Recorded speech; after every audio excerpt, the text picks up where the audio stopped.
Hello everyone, আমি মৌপ্রিয়া। আমার নতুন একটা ভিডিওতে আপনাদের সবাইকে অনেক অনেক স্বাগত। আশা করি আপনারা সবাই ভালো আছেন, সুস্থ আছেন। আমিও খুব ভালো আছি। তো দিনটা ছিল সরস্বতী পূজার তৃতীয় দিন। সেদিন আমাদের গ্রামে খিচুড়ি খাওয়ানো হয়েছিল, তারই আয়োজন সকাল সকাল শুরু হয়ে গেছে। দেখুন পুরো ভিডিওটা। আপনাদের যদি ভালো লেগে থাকে তাহলে অবশ্যই লাইক, কমেন্ট, ফলো এবং শেয়ার করে পাশে থাকবেন। ধন্যবাদ।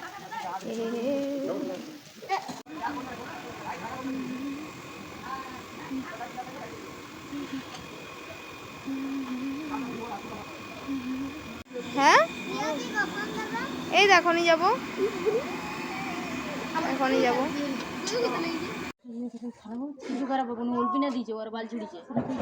কোথায় ফল কাটতে যায়, কেমন লাভ হলো? ভালো। ফল কাটার জন্য আমরা লাড্ডু পাই।